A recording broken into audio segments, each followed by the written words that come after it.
1. Kick, punch,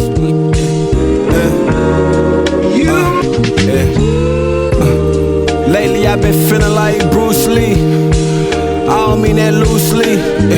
Cook as the wind with my mind, I can move leaves. Films of my fist gone fury. Too real to enter these dragged on movies. This time like True Peace.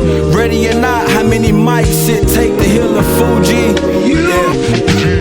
Hey, I'm about to start telling niggas, hey, be water player. Drips out the faucet player. Welcome to the first installment of In the Mix. I'm your host, Randy, aka Sauce. And man, I got my guy here with me today. We're going over some of the 2016 retro pieces from when shoes were never tied. And man, it's an honor to have this brother here. We've been having this stuff in the works for a minute. Yeah, man. And it's amazing. For sure, bro. So man, thank you. We got my brother Younique here. And man, welcome. Man, appreciate it. My guy. Yes, sir. Yeah. We're here at the PSV store, man. We want to do a salute to them, man. Thank y'all. And sure, man. Appreciate Terrence as well, man. Like, for sure. Like, let me have this space. Things have been dope, bro. Having people come in and out, it's been cool. For sure, man. Yeah. How you been, bro? Good, man. Good, man. Excited to finally like sit down with you. We've been talking about it for a minute, so. Yes. Yeah, man. So I mean, man, let's get right to it, bro.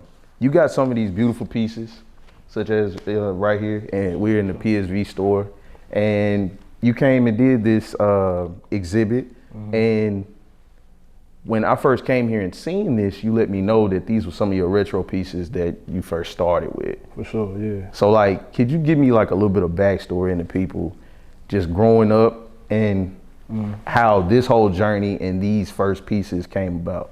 Yeah, so we and I'm saying we because it's me and a partner of mine, Matt Miller.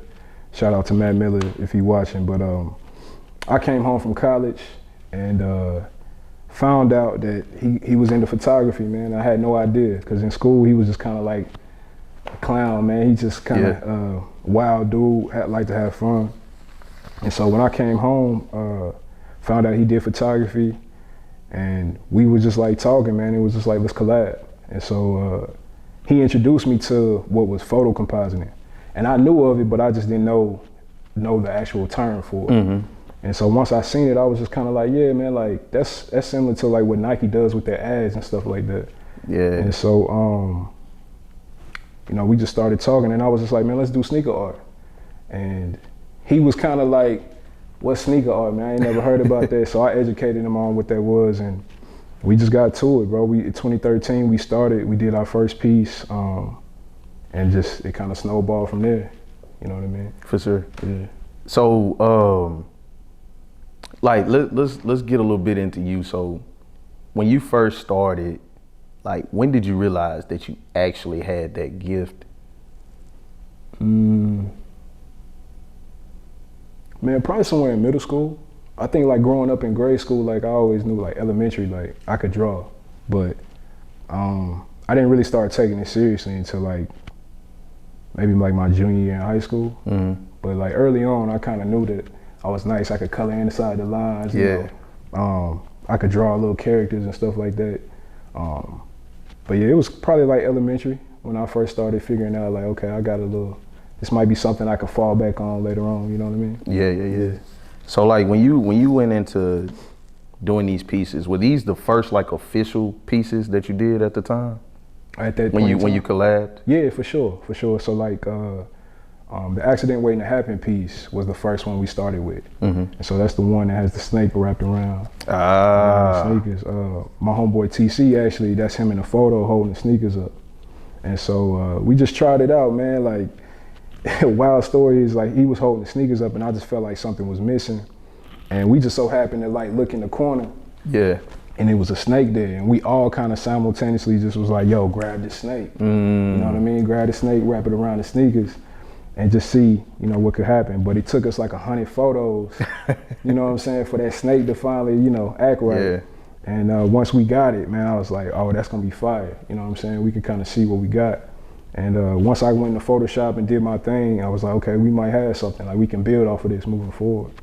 So, man, that's dope. And that's a beautiful piece too. Like when we first like when I came here to the exhibit and you kind of showed me that. Yeah.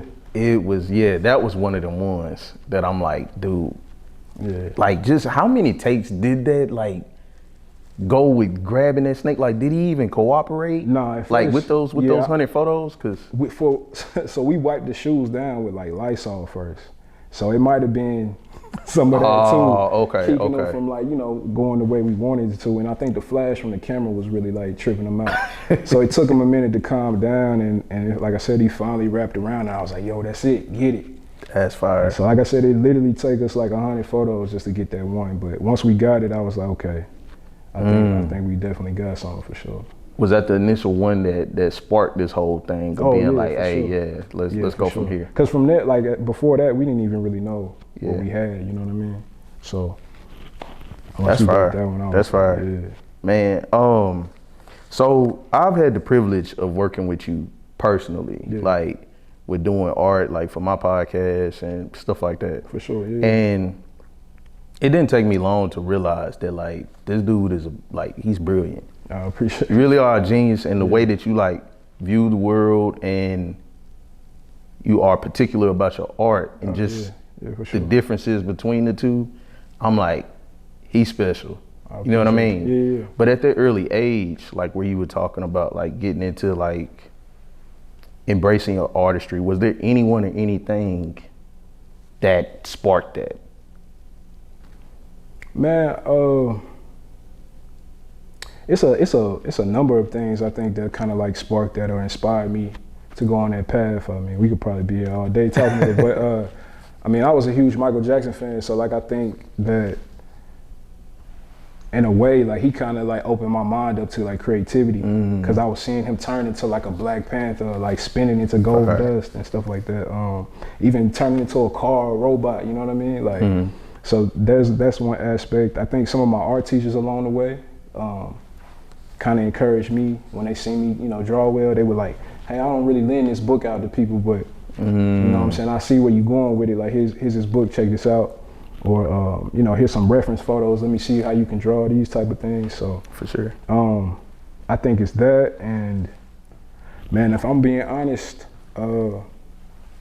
probably Andre 3000 too. Ooh, Kanye. Hey man, I know this is hey, right now, but Kanye for sure. I could never like erase that inspiration that they gave me to do this. But it's probably some more things too in the nooks and crannies of all of that. But I think those are the main couple of things that probably inspired me. Could you tell me about the piece that you have like Michael Jackson eyes in? I seen a piece like that that you were telling me. Yeah. Could just break that whole thing down to where you were telling me about that particular piece. Yeah, so that piece is called Moonwalking. And so I don't know if you familiar with the Tupac hologram that they did at Coachella like back in the day. I was in college at the time when that came out. And I just remember after watching it, man, I got emotional. You know what I'm saying? Because it was just like Pac's spirit came back down for me. And then he like disintegrated into like this stardust. And it's just like, it was impactful. But after that, you know what I mean? I'm a big Michael Jackson fan. So I heard that they were actually gonna do a Michael Jackson hologram. And I got excited because I was like, oh man, the Pac hologram was fire. Like, it's gonna be crazy. But when they did it, man, it was just like too much production. It was, I think it was at the MTV Awards. And they were promoting one of the albums, that came out after he had passed. And so I don't know if you're familiar with like, when they do video games, they put them in these suits with all these bubbles on them that captures all the movement. Yeah, like when they're doing like 2K and little stuff like that with the movement. Right, just like that. It felt like they got a Michael Jackson impersonator to put, one of those suits on and just hit all the dance moves. And so me, being a Michael Jackson fan and speaking to that detail that you were talking about earlier with me, I know like Michael Jackson doesn't hit every single dance move in one performance. Exactly. You know what I'm saying? Certain dance moves he gonna hit. And so watching it, I was just like, bro, this ain't it. You know what I mean? I was really hot. Like, I was really hot at it. And so instead of just like getting on Twitter or something at the time and just going crazy, I was like, let me take that frustration and put it into a piece. And so that Moonwalking piece is about like, this is what the hologram should have been, in my opinion. Because it's like, you don't really need, like, Mike don't need, a whole bunch. people forget all he really needs is a microphone and a spotlight. Yep. And if you come into one of his concerts, to be real, you really coming to see him do like the Billie Jean breakdown. You know what I'm saying? Like that 5-minute, 10-minute run. Facts. Him walking out with that suitcase and the glove and snapping and all of that, like moonwalking. That's what you want to see. You know what I'm saying? So that's what that piece was about for me. For sure. Yeah. For sure. Let's get into like I guess some of the core pieces that you have here in like this exhibit. You named one of them Declutter and the Masterpiece. Yeah.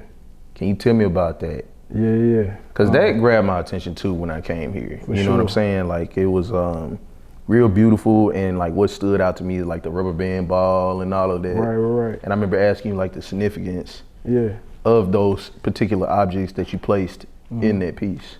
Yeah, man. I actually never shared this with anybody, but it's really inspired off of it was a collective called Madberry Club. I think they did something similar for like a promo shoot for a t-shirt. And I remember seeing it and being like, bro, that's so hard. Like, you know, just to take the time and gather up all these materials and place it out. And so when it came to this collection, I just felt like something was missing. And I told Matt, I was like, bro, we should like flip that concept, but like gather all these materials that are like related to all the pieces, you know what I'm saying, in the collection. And so we took 2 days, like I gathered stuff from my crib, he gathered stuff from his, and we just carefully put it out, man. We didn't know if it was gonna work or not, we was just gonna try it. Yeah. And so once we did it, man, I was like, this is fire. Like this is, to me, it feel like the album cover for the whole collection. You know what I'm saying? Fire. And it kind of give you I Spy vibes too. So like it's still related to that whole like childhood. Yeah. Speaking to, you know, when shoes were never tied. So I was really excited about that, man. Like I even asked one of my homeboys to come over and bring his sneakers. And hey, man, matter of fact, while you here, hit these sticky notes, but write some stuff down. That's you know fire. what I'm saying? Write down some of your favorite albums and put it in here. So I called it Declutter and the Masterpiece because it is like, at first glance, it is like clutter, but it's like, it's still masterful, if that makes sense. You know what I'm saying? It's still like something to it that like, it feels like art. You know what I mean? So that's the reason why I titled it Declutter and the Masterpiece. It's like a mess, but it's also, there's a balance there. You know what I mean? Fire. Yeah. Fire. Man, could you dive into like my favorite piece? Yeah. Like when I first came here. Yeah. And you told me like just a beautiful story, so I would like you to share it with the people. For sure. I think you're talking about my first Tango with Mother Nature. Yep. 98. Yep. So that piece. I think I'm gonna buy that piece too, man. Oh man. You know what I'm saying? Yeah. That'd be fine. A lot of people come in and they really take a liking to that piece, and I think part of it is because you don't really see Jordans in that light.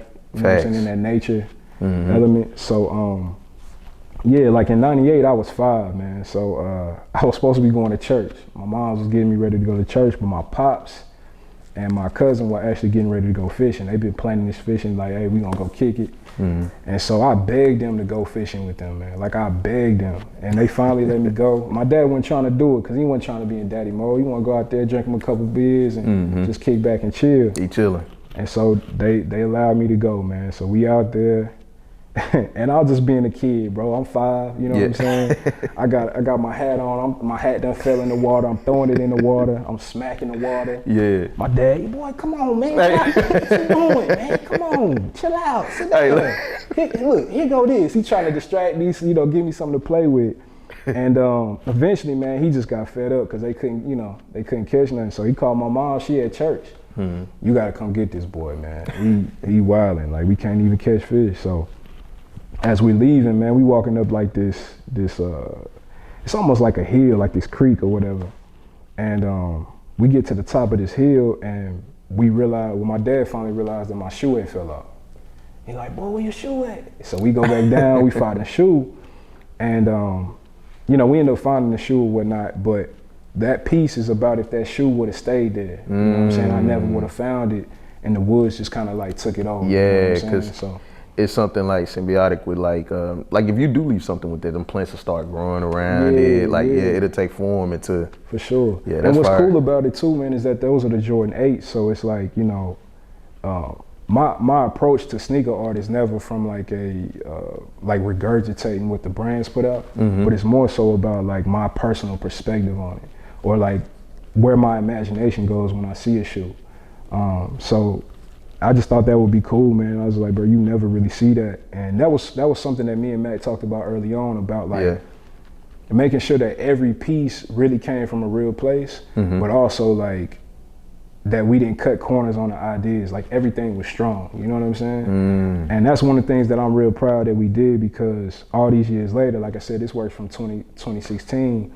All these years later, people have come in and they feel like I've done it present, you know, present day. Fire. So that's always a good feeling when work is older and you re-showing it to people that never seen it before, and they like, man, I thought you just did this like Curren. And I'm like, nah, man, this is older work, you know what I mean? So yeah. But that's one of my favorite pieces too. People ask me what my favorites are, and it's kind of hard. I love them all for different reasons, but that's one of my favorites because of that story behind it, you know what I'm saying? For sure. Yeah. That's one of mine, man. I like when I came in, that immediately took my attention. What about it like captured you? Man, it's like the symmetry and the tweaks and all of that, like kind of wrapping around it. It grabbed me immediately. Gotcha. You know what I'm saying?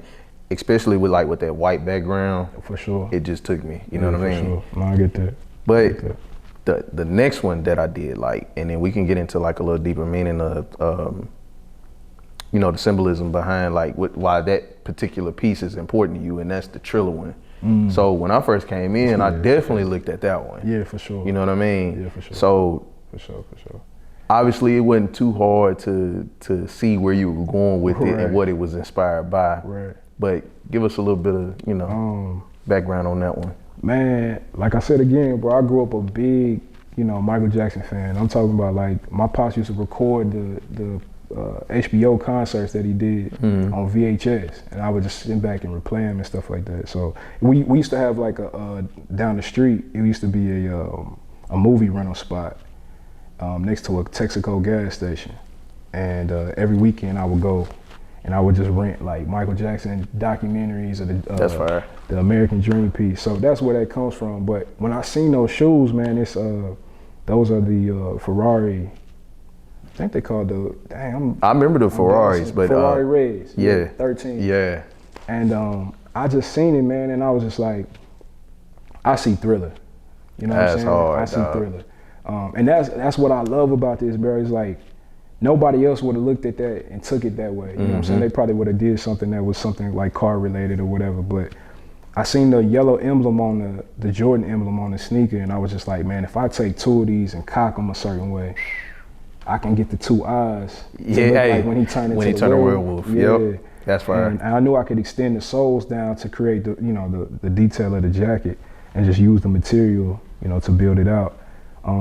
But I was just like, bro, this will be hard. I remember telling Matt, I was like, bro, I'm finna take these and make the Thriller jacket. And he was just like, yo, that's a fire ass idea, but like, how you gonna do it? And I was like, I don't know, but I'm gonna figure it out. And so when I started constructing it, man, I was like, oh, this is gonna be fire. Like, crazy. You know what I mean? And just having the little popcorn detail there, just subtle. You know what I'm saying? It's from the movie theater. And then even if you look in the shadow of the piece, to the left of it, there's like this green brush strokes. And for me, that's when he turns into the zombie. And I put it in the background because, and when you first watch Thriller, like it's that sneaks up on you. You don't really know that's going to happen if you watch it for the first time. So that's a surprise element, you know what I mean? Like it's around the corner, you know what I mean? It's tucked away in the shadows. That's crazy. Yeah. Man, fire. Appreciate it, right, yeah. So with that, man, you told me you had met Currency at a point in time. Oh yeah. Right. Yeah, that was crazy. And you told me like that was one of the ones that he was very interested in. Yeah, for sure. So like, could you tell me about the time you met Currency and the significance of that particular event? I went to college in Miami, and so I seen that it was a sneaker convention coming there, and I was like, oh, this gives me an excuse to kind of tap back into the city. And so I pulled up, man. I took a flight out there, mailed all the prints off to one of my old professors, had my old roommate come pick me up, and he helped me set everything up. And at the time, we just had prints. And so looking back on it, bro, it was terrible. It's not the right way to display, you know what I'm saying, your work. But man, I knew Currency was gonna be there. They had advertised it, and so it just so happened, man. My roommate, he had some people that knew some people that was connected to him, so it was easy for once he got in the room, he could kind of like move him over to my direction. Yeah. So when he came through, man, he was just like blown away. You know, it tripped me out. He was just sitting back, just, bro, you did this? I'm like, yeah, man. He's like, this shit cold, bro. That's like, you right. know? And so he actually wanted to buy some at that time, but he was just like, bro, you don't have them framed. And I'm in the bus, like, you know what I'm saying? If I roll these up, take them on the bus, they're gonna get destroyed. And he was just like pointing out like 3 or 4 or 5 different ones that he liked. And he was really just giving me game, man, just like saluting me and telling me to keep going. And it was like, man, I know some people here and here like that are looking for this, like people at Adidas, you know, probably really looking for people like you. So like, keep at it, you know what I'm saying? Fire. And so it was a lesson, man. I really like took what he was saying, like, you're right, bro. We should have had these frames. We should have had it displayed a certain way. Because if that was the case, he could have walked away with 5 of them. So I always remembered that, and I got wind that he was coming through Fat Caps. Fire. Some years later, it was like the next year. Early the next year. Oh, so this was only 1 year later. And it may not even been that. It might have been within that same year. I can't remember at this point, but. So did you present these pieces to him in 2016? Yeah. So when you first made them, so. Yeah. If I'm not mistaken, like on your Instagram, it is like a year later. Okay. It's 2017. Yeah. So a year later. Yeah. So a year later, bro, he was at Fat Cats, man, and I pulled up on him. I had like 4 of them framed in the car, and I had 1 on hand. And I didn't even get all the way up to him in the line. He just seen me and pointed out, nigga, you a hustler. You a fucking hustler, bro. Like, you know what I'm saying? Like, he just remembered me. And man, we took a photo together, and he bought the one that I had on. He didn't buy all 4, but he bought one, and he actually bought the Accident Waiting to Happen piece with the snake. So that was cool, man. I got me on the list too, so I could get it to the concert that night. And this is wild about how things work, man. I actually met Yo Breezy that same night. Wow. So Yo Breezy took, like, I would say now and moving forward, it's gonna become even more classic, but it's a classic photo he took of me, man, of that night and capturing that moment. And then after that, and that's when I kind of fell into doing the art houses with, you know, Breezy's events and just getting in the mix in Nashville, you know what I'm saying? So that was a pivotal moment, man, all of that kind of stacking on top of each other. That's fire, dog. Yeah. That's fire. One of the pieces that I thought was very, very interesting was Soul in a Bottle. Can you tell me about that one? Yeah, it's one of all of them my favorite. Yeah. But man, as a kid, bro, I was just always infatuated with like ships in a bottle. And so like, you know, you would see them in movies or go to like random antique stores or just being in a store and just see it sometimes. And I never knew the significance of it or like, you know, I mean, I think people mostly did it for like memorabilia or something like that. But I always used to wreck my brain just like, bro, how do they do this? Like, how do they put this ship in the bottle? Because it can't fit. You know what I'm saying? You can't just fit it in. So I'm like, are they like, the ship is here, like they building the glass bottle, but then I understood how they made glass, so I'm like, I don't know if that works. So I'm thinking like maybe they cut the back off and they slide it in and somehow seal it up and don't have a seam. So I'm working my brain, you know what I'm saying? Like creatively problem solving in a sense. And so I remember what that did for me when I was a kid. So like with this collection, man, I was like, bro, I want to kind of do the same thing for a 5-year-old, a 7-year-old, even a 10-year-old, you know what I'm saying? Like I want them to be able to look at something and do that same type of working, like, man, how did they put that in there? So I was like, man, Jordans will be fire. And so the actual shoe I used was the Jordan 20s, and those are like my favorite Jordan sneakers. Yeah, I remember you telling me that, man. That was interesting. I don't know if everybody gonna agree with that, but like for me, you know, I'm in the sneakers for the storytelling. You know what I'm saying? The narratives tied to them, or the legend behind sneakers. And so for me, that piece or that sneaker, bro, was like the first time they did like laser etching. And all the symbolism and all the symbols on the shoe kind of like represent Jordan's full like career, all these milestones he had in his career. And I just remember him being on Oprah, like running through all of that. And I was just like, oh, that's fire. So that, for me, the Jordan 20s are like one of my favorite sneakers, bro. Like, that's fire. So yeah, and then I put it in the Gatorade bottle just because, you know, Jordan had the Gatorade endorsement, so it made sense to me, you know, to do it like that. Yeah, so, for sure. That's dope, bro. Yeah. Fire, man. Tell me about the piece that one of my favorites. I mean, I've swapped so many Jordans over times, bro, but I have so many of my favorites. But you have one that you did that was pretty interesting. I think you turned the 11 upside down and made it into a court. Yeah. Tell me about that piece. Yeah, so that's one of the pieces that me and Matt actually collabed on. So that might have been like the second or third piece that we did. That's the only one to me out of this whole collection that's obvious. It's kind of like, oh, that's Space Jam inspired. Yeah. You know what I mean? And so that was really the idea. We was just like, man, let's collab on it. Matt was like, bro, I'm gonna go out to this court, take a picture of it, all the goals and stuff and the lights, and I'm gonna, you know, put it all together. And he was like, man, if we could get you on the court actually playing, that would be fire. You know, you played ball growing up. I was like, okay, cool. So that's actually me on the shoe. Yeah. We shot all of that in his garage, man, and it was mind blowing to me at the time because I was just like, bro, we doing stuff that these big companies are doing. And so that's why I said that time period when we was working on this work was like still sharpening steel. But it was cool because he, like I said, he did the main portion of the work, and then I did all of the background. So you'll see like all these star clusters and the clouds and even the moon, and floating the sneakers in the background. And that's kind of how we collabed on it. But it's Space Jam inspired. It's Desire Has Spoken. I ain't even mentioned the title of the piece, but it's just about like if you was in space, man, and you're a real hooper, and this is the only court, like you gonna do whatever you gotta do to get up there and hoop. So you'll see me kind of climbing. It shows like this journey. You climbing up is it up the strings? Yeah, it's up the strings. Right. Yeah. That's so dope. It was cool, man, to see us how we took those photos and we made it work. You know what I'm saying? Put it all together. It was cool, man. Super cool. Man, beautiful, man. Yeah. Beautiful. I thought it might be kind of weird moving forward with me on. With me actually in the piece, but it's cool, man. It's like it's one of those things that people, when I tell people like, oh, that's you? Yeah. That's you? Yeah. Like I don't have the fade anymore, but yeah, that's me for sure. Man, let's get into one of the pieces, Ideas Appear. Yeah. Could you tell me about that piece? Yeah, man, that's a wild one. That's actually the last piece I did in the whole collection.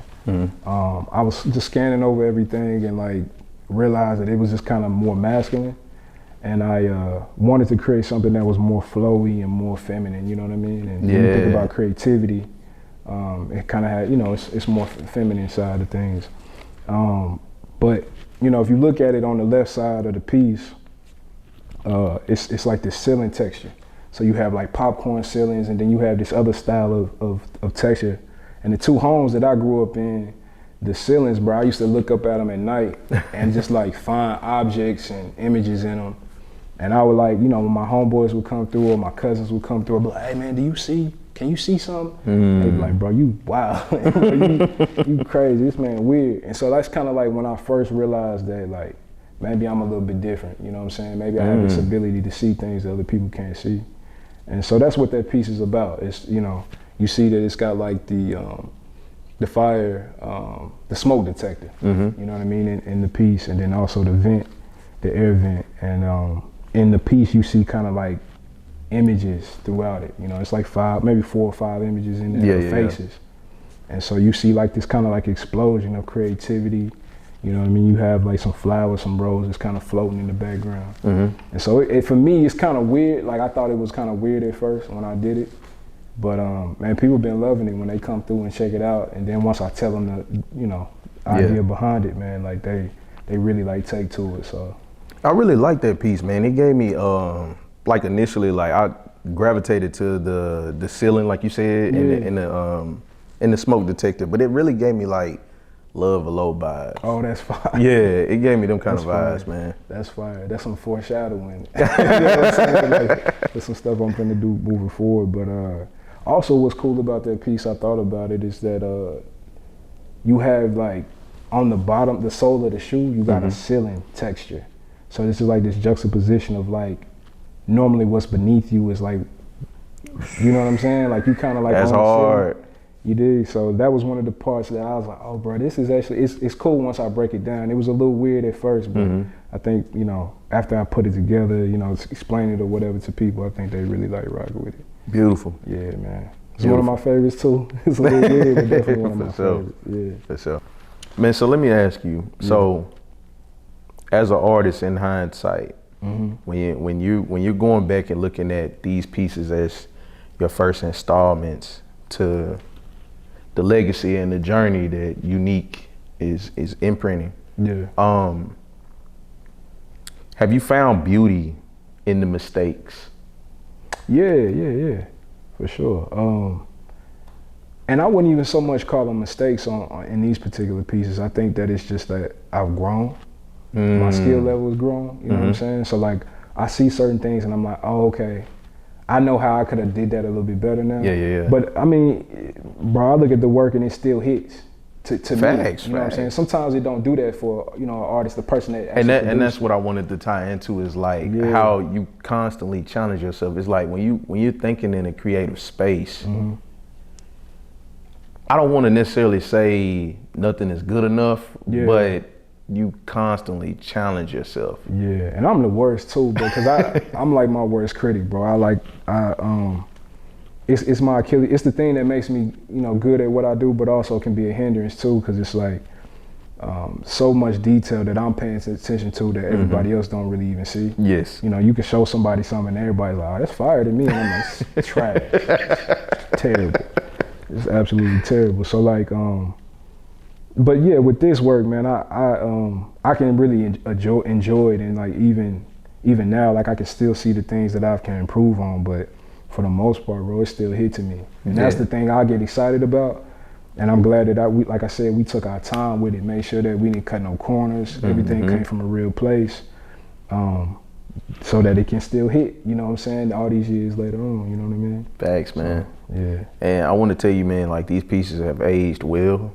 Appreciate that, bro. Yeah. They will continue to be timeless. You know what I mean? So I'm excited to see what else you do. You know what I mean? Because I know you got more coming. Oh yeah, definitely. You got more in the chamber. Definitely. So yeah, this was I think that was kind of the thing about this work at first, bro. It was like, man, this is old, but I knew when we initially first displayed it, exhibited it, the audience was smaller. It was still cool, you know what I mean, but it was smaller. And I know over time the audience has grown. Some people had never seen this work, so I wanted to activate the wall and just re-show the work to people, man, and actually invite people out, talk them through it all, so they could really get an understanding of like who I am as an artist, and how my mind works, and where I was at the time, and where I'm gonna go. You know what I'm saying? So it's kind of gonna be like a timeline, in a sense. You know what I mean? This is just the first installment of 3. And we gonna keep it going for sure. Beautiful, man. Yeah. Well, look, man, this is an amazing gallery. I look forward to what else is coming. For sure, man. And man, thank you for sitting down with me, bro. Man, you know what I mean? Come on, bro. This is love, man. We've been talking about this for a minute. You know what I mean? It has been something that's been in the works. Yeah. And hey, man, it's an honor. But also, too, man, before we close out, I just want to tell the PSV store, Terrence, thank y'all for having me. Yes. It's been dope having this space. I got to see them knock the wall down as I was working. It felt like I was a part of something monumental. And just all the people that done came through over the time and chopped it up with me, and it's been cool, man. Just to hear that feedback and hear how people receiving the work. It's been cool. Yeah, you get out here touching the people, man. You know what I mean? So for sure, man. Been fire, bro. Thank you, bro. Man, thank you, brother. Yeah, man. My guy. Yes, sir.